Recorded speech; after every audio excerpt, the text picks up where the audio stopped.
we have WOMBAT LSO on. So I always like to try to bring a Navy LSO type story. So, so this one I can only show 13 seconds because I think YouTube gets mad when you show things where the outcome's not so good. But I know they showed this video to WOMBAT at LSO school, and they showed it to us when we were in API because we were in the same class. And my question for you when you watch it is, you were a fleet LSO and then you were a VT LSO. And I'm just curious, you know, watch this play out and then, you know, what the differences were, like, you know, things that went wrong or whatnot. Ready? Here we go. So here we go. Put it on speed. You're on the power. Now wave it off. Wave it off. Wave it off. Watch out. Oh no. Okay. That one. So that is a T2. T2. Yeah. Oh no. Yeah.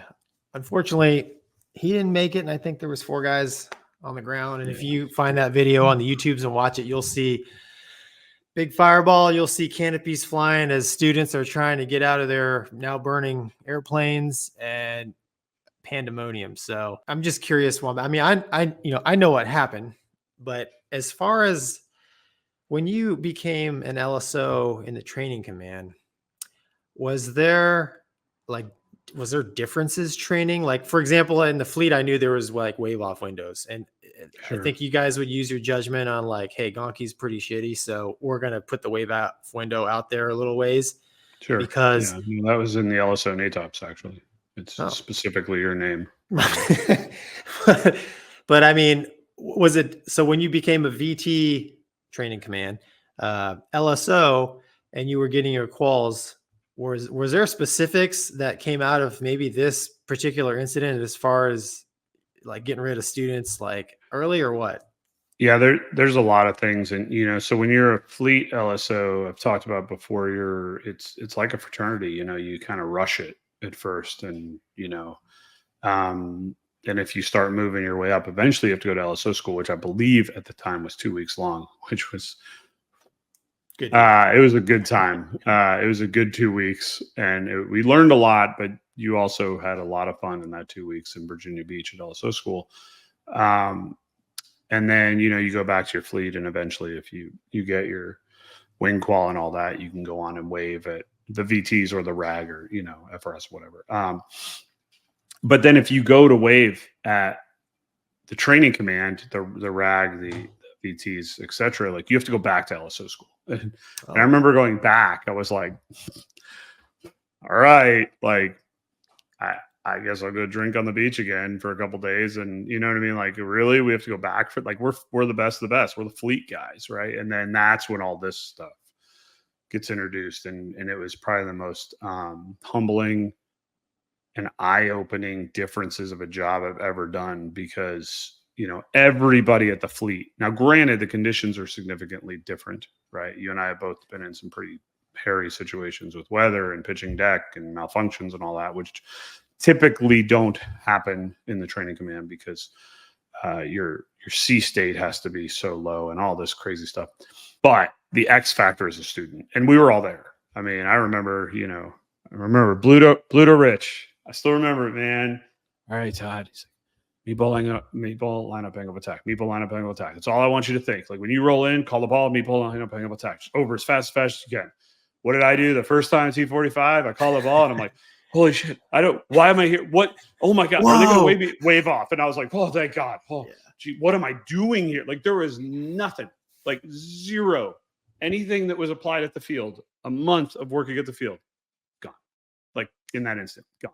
So you had to now, one, really know your students. And that's why, especially in the VTs, and I believe the FRS is similar, you would typically wave a small group and really get to know them. You would know their tendencies. A lot of that came out of some of these mishaps, because you would be able to see it way further out, and you'd have to, you know, and you knew that in the fleet, but you wouldn't expect people to be so just all over the place as they are. And I mean, the first time you go out there and wave a VT, I'll tell you, man, like I love those guys and girls, and I run into them now at the airlines, and it's awesome because they remember me and I remember them, and it's a blast.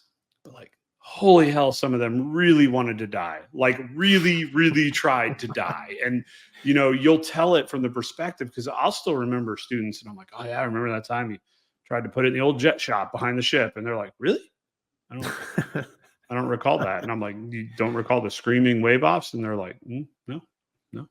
I thought I did pretty good. And I'm like, well, yeah, after the pass where you literally tried to hit the propellers of the ship because you were so low. Yeah, you bounced back really well. But, you know, it's the way our brain, you know, it's kind of like survival school, right? Like you go through these things that are just so intense that like your brain forgets, you know, and it was some of the most rewarding. And I will say it's not even close to, it was the best job I did in the Navy when I was the wing LSO in Meridian. I love that job. Well, like, so like in that video, he's flying a T-2. I didn't fly the T-2, but straight wing, twin engine jet, but underpowered, just like the T-45 was underpowered. So as a training command LSO, I mean, was there, as far as your eyeball count, was there a big difference in waving an underpowered jet compared to the biggest difference, like if you were to compare, say, a T-45 to a Hornet, is an underpowered Hornet, you would see it because it's a bigger aircraft, right? Okay. So you would see the angle of attack easier, whereas a T-45 is a lot smaller, so that moment arm is not as big. But you would listen a lot, and again, you could almost just feel it, like it's this weird feeling of just like you watch so many of these passes, because again, you know, as much as you're training the pilots at the field, you're also getting training on watching all their passes too. So you're watching guys that come in and you're like, oh, he looks good. And then all of a sudden he lands there at the field and you're like, well, he should have touched down back there. Like, right. How did we get to here? You know what I mean? And so you're getting that, you know, of thousands, tens of thousands of passes if you do it long enough. And it's crazy because again, and we were all there. It's just, you do stuff that you don't really think and stuff that you would never do. And you had to know each student's personality. You know, I've told the story before where I yelled at the Marine, told him to pull his head out of his ass on the radio, and the skipper of the ship wanted me off the platform for it. Right. But that's what that Marine needed. And he came back and was top hook. So I take a little bit of credit for you. You have to know your people and what they're going to react to. Because if I say that to the wrong person, they're going to plant the plane. But would you have given this? I mean, obviously, this unfortunate guy, he got slow. He pulled back on the stick as the deck was cut. Would you have given him an attitude call as well? I'm just curious. No, because and here's the thing, and that's another thing that differs, right? That student's brain does not register what attitude means. Yeah, like you did in a Hornet. It just doesn't. So like you had to know that, like we would call it, you know, sometimes you got to go Barney style and really break it down for him. And it's like, get the nose down, push the nose, so you know, forward on the stick. In that case, I mean, that's obviously so egregious. Anything would have been something to save that poor guy's life. But unfortunately, it's just, that's what you get. And the problem is, and this was the thing we had to be hard on, especially as the wing LSO, when you're out there in charge, you know, the only person above me is Sinatra LSO. And luckily for the time I was there, he's also an airline pilot with us and a fantastic guy. And I love him to death. But I mean, you had to be on all the other LSOs because it's easy to get complacent out there. You know, it's daytime in the VTs, right? It's calm winds or calm seas. It's like, it's your glory recovery in the fleet. It's like, well, the sea state's 2 foot and it's clear in a million. You're like, hell yeah, right? Right. So it's easy as a guy coming out of the fleet as an LSO to just look at that and be like, what could possibly go wrong? And then it's like, just, you know, and you would see it in the LSOs coming out. Just the transition of it, right? You know, they come out and they're just like I was. They're cocky. They're like, this is awesome. I know how to do this, man. I just did 3 combat tours fighting a war that I don't even know what we're doing, but it's awesome. I know how to land on a ship and wave people. Right. And then all of a sudden they see that first dude try to land that short, or God forbid, you know, you see a hook slap or, you know, we never had a ram strike, but I did see a hook slap on the platform. That never saw a hook slap on the platform. The fleet saw about as close as you could get, but never saw it. But saw it in the VTs, and I'm telling you, it's like, it'll get your attention fast. Like, and you just, that's why you're out there. And I think that's why, I mean, if you think hard enough, you can remember your LSOs in the VTs, you know, maybe not by name, but you remember them. And that was the coolest part of that job, is just that transition. You know, It's cool, man. I love it. I feel bad every time I watch it. That video tears me up because Yeah. you can see that plane has got no chance way before they ever start really screaming at him. Unfortunately, like he's done. He should have just punched. That would have been, and that is something too. I mean, that was something we were taught where like you may have to call it, and I called it on a guy going off the bow. You know, I told him to eject, and he didn't.